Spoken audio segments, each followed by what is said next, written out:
início à nossa aula de História, hoje nós vamos falar sobre a música e a dança na cultura africana e, posteriormente, sobre a religião africana. Vamos iniciar? Então, na sociedade africana, a música e a dança fazem parte dos rituais sociais e religiosos da vida do africano, da vida do afrodescendente. Nascimento, morte, colheita, plantio, de tudo aquilo que abrange a vida no dia a dia do africano. Está relacionado ao som dos tambores e outros instrumentos que entoam cantos de alegria, danças de manifestações esplendorosas, tristes, mas que tem todo um simbolismo, que tem toda uma tática. Então, a música africana é conhecida como batuque, que significa o quê? Ao som dos tambores. Os tambores. Lembro que na aula sobre a cultura indígena, eu comentava sobre os tambores na musicalidade indígena, que é uma herança herdada pelos africanos, e os indígenas incorporaram a sua cultura. E hoje nós vimos que aqui a música africana é conhecida como batuque, porque está relacionada ao som dos tambores. E com o passar dos anos e com os afrodescendentes, professor, que são afrodescendentes? São os descendentes dos africanos no Brasil. O batuque modificou e ficou conhecido como samba. O samba, nascido no Rio de Janeiro, nas periferias, né? Para dizer que a musicalidade pobre, a musicalidade dos afrodescendentes, daqueles que são esquecidos, mas que é encontrado por meio da musicalidade, por meio das letras, da literatura da música, uma forma de manifestar a sua dor. Os ritmos conhecidos na musicalidade africana são o candomblé baiano, o xangô ou maracatu de Pernambuco, o tambor de Minas maranhense, e o tambor de Minas nós podemos ver também no tambor de crioula. O tambor de Minas já está um pouquinho mais associado à religião do candomblé e de outras manifestações religiosas dos africanos, mas também ao tambor de crioula, que é uma manifestação cultural do Maranhão, que foi reconhecido até como patrimônio imaterial, o tambor de crioula, né? O congado em Minas Gerais e a capoeira, que é presente em todos os estados, onde tem uma relação e herança africana, né?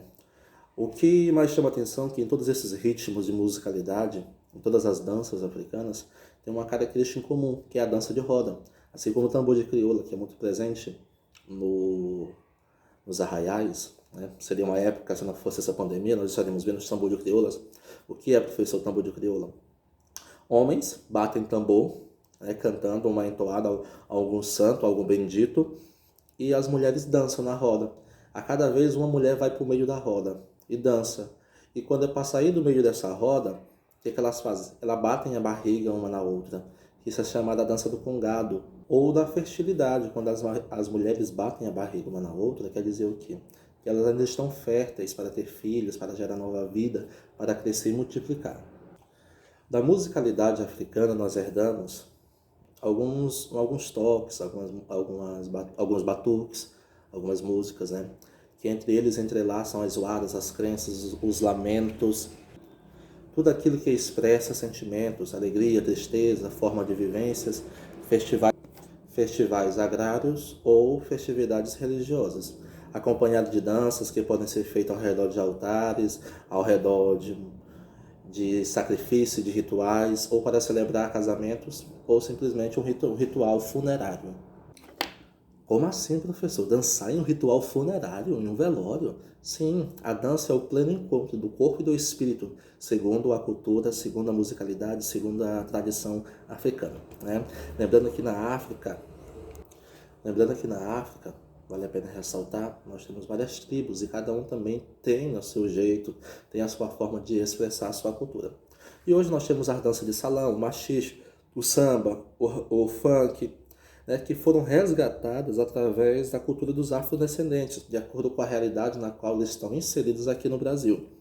Nós temos também, como vocês podem acompanhar aí no livro de vocês, sobre a música e a dança, alguns estilos de bandas, de músicas e de instrumentos musicais, como a banda de Congo, que é vários instrumentos, saem vários sons, né, que é utilizado muito no Espírito Santo para louvar a São Benedito, um santo negro. O maculelê, que é uma coreografia de bater bastões, desculpa, muito característica também na região de São Paulo, em Mato Grosso, no Pará também, festas que eram feitas no final da colheita da cana-de-açúcar. O coco, que já é mais uma questão de pagode, samba, o estilo musical, o estilo de dança. E a cambida, né, que ocorre no estado da Paraíba, que já está bem associado à cultura africana. Vocês podem observar nas páginas 67 e nas páginas 68 e aprofundar um pouquinho mais, certo? E agora vamos falar sobre a religião africana. Traga pelos africanos para o Brasil. O Brasil era um país cristão, católico, porque a coroa portuguesa era católica.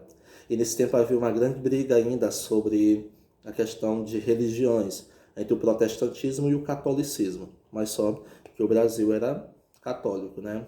Por causa da coroa portuguesa. E quando os negros foram tragos para o Brasil, infelizmente, gente, os negros eram vistos como pessoas sem almas. Eles batizavam para tentar, os católicos batizavam os negros para salvar a alma, como assim eles diziam, porque o corpo já não estava salvo. Era um preconceito, né, enraizado na sociedade com nossos irmãos africanos. Então, a religião traga pelos africanos foi o candomblé, que significa culto e oração, o maracatu, formado por algumas nações, e o xangô, que foi vindo da região da Nigéria, em homenagem ao orixá da religião africana, que é chamada de Xangô.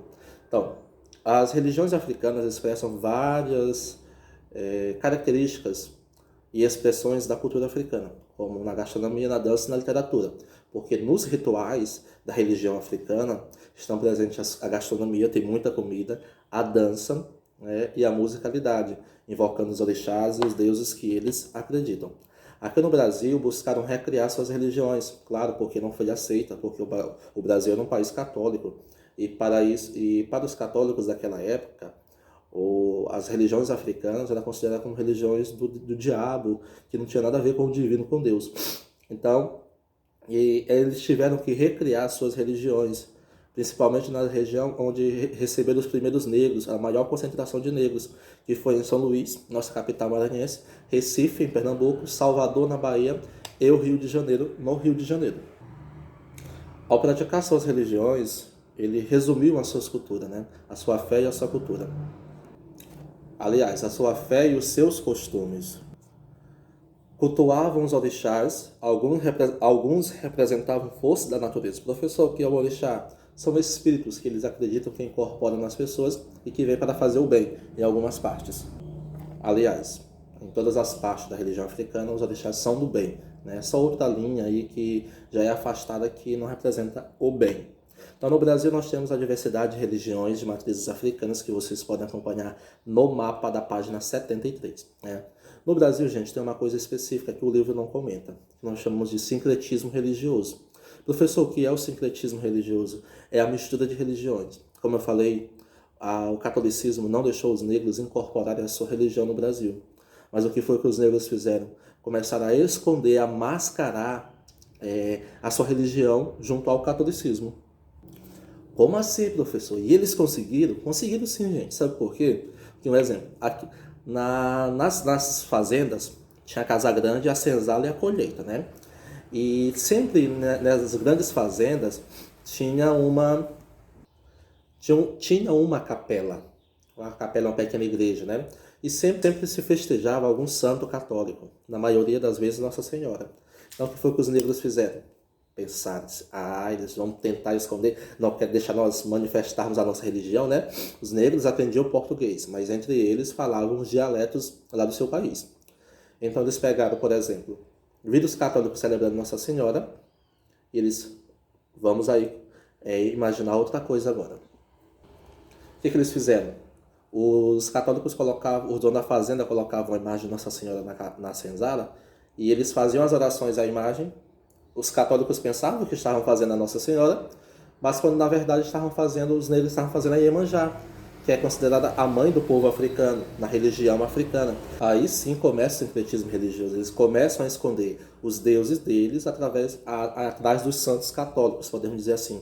Por isso que hoje ainda há um grande preconceito na religião de matriz africana e o catolicismo, porque em alguns terreiros do candomblé tem as imagens dos santos católicos, e as pessoas ficam dizendo que os santos católicos são da macumba, são do candomblé, são dos negros, isso é errado e tal.